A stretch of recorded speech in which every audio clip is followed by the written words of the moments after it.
So, Rabbi Gruber, tell me about this MTV show that you'll be appearing on. Well, it's called Quiero mi boda, which, to the best of my knowledge, means I want my wedding, and it is it's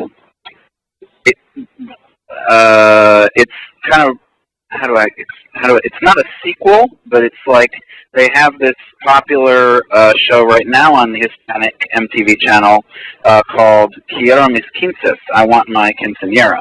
And so they decided to roll out this new program that is about, it's a reality TV program about weddings.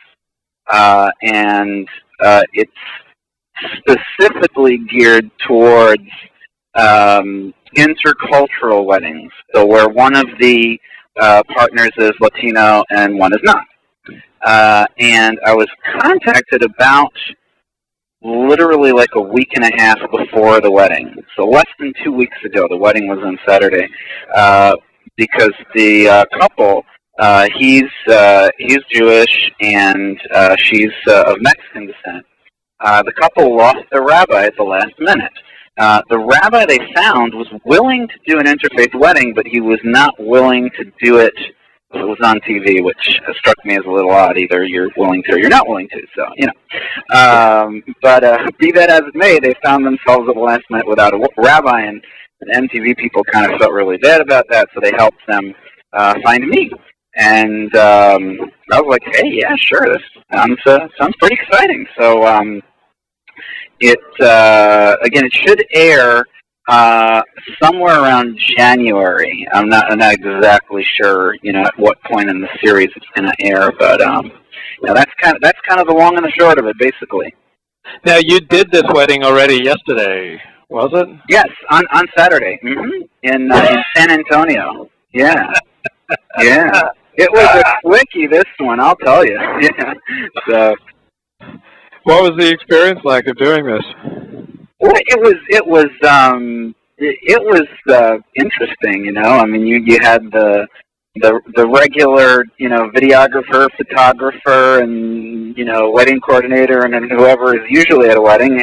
Had a full 8-member mariachi band too, and on top of that, you had hovering the whole time. You had the MTV people, with the huge arm carrying,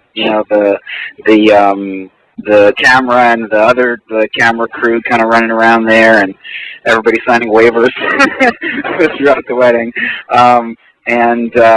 but it was all done in very, very, good taste. They were just kind of hovering in the background, and were very, courteous and everything. And it was a very interesting experience. It'll be interesting to see how it kind of plays out on TV. But it was very important to them to kind of capture all of the various traditions that happen in Jewish weddings.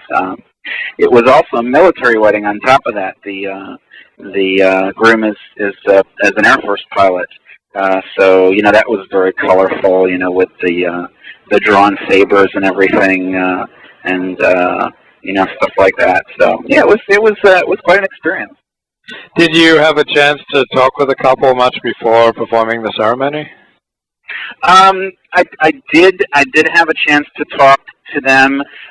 Usually I try to meet with every couple 3 or 4 times before the wedding, and kind of plan the ceremony slowly with them and build it around them. Obviously, when you're contacted 9 days before, that's not so much possible. But I did kind of take the ceremony that they were kind of working on and kind of rewrite that. I rewrote that, and then I had a short phone conference with them last Wednesday, where we kind of went over the ceremony and tweaked it, and made changes that they wanted made in it. They were just tremendously thankful that they found somebody at the last minute, because if not, they wanted a rabbi, and it was important to them that this be part of the series, and they were going to have to choose between the two. So, they were very thankful that they didn't have to make that choice at the end. So. How do the Jews and how do the non-Jews at these interfaith weddings react to you? Is there any significant difference? That's an interesting question. I wouldn't say there is a significant difference.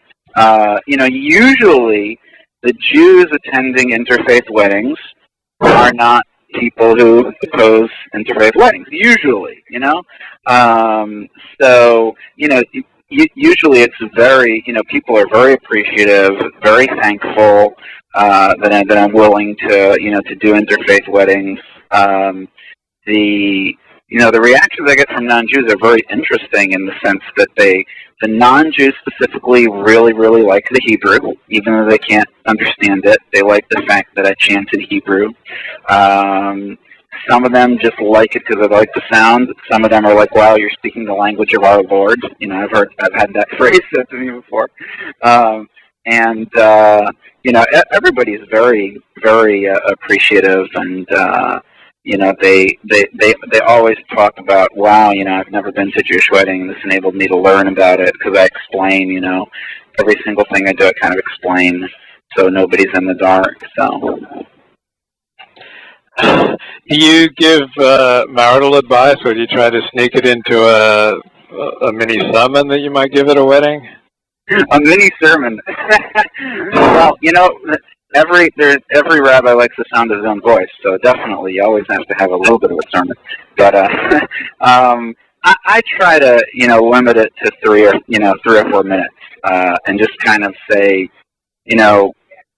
what can I and we learn from this couple? And I try to talk about something that we talked about in our meetings, and something that I learned from the couple. And kind of highlight that, my background message, or the background noise that I try to kind of give there is, you're going to hear from enough people that what you're doing is wrong, but I don't think it's wrong. I think it's great. I think it's wonderful that you're coming together from 2 different faiths, and here's what I've learned from you, and here's what we can learn from you. So, how much direct evidence have you seen where non-Jews object to the marrying of a Jew? Non-Jews object to the marrying of a Jew. I really can't say that I've run into that. I mean, once in a while, you'll run into, I'd say if like a co-officiant is Catholic, I've had one instance where, his bosses did not allow him to co-officiate. But, that's the only thing there. There was they didn't try to discourage the person from marrying, a non-Catholic, but they were just like, nah, we can't really co-officiate. We'll have to do 2 separate ceremonies. So I don't, I often I'll say to people, we're kind of left alone in that sense, we as Jews, if we object to this stuff. I mean, not totally. I mean, I'm sure there are other communities out there that still feel that, in general, the community, or at least the establishment, feels that strongly about interfaith weddings. But I don't find it that much amongst non-Jews. Have you ever experienced anti-Semitism in the United States, personally? Have I experienced anti-Semitism in the United States personally? I really got to think about that one. I mean, when I was a kid once, I heard like a comment or something, but that was it. I haven't really run into it since.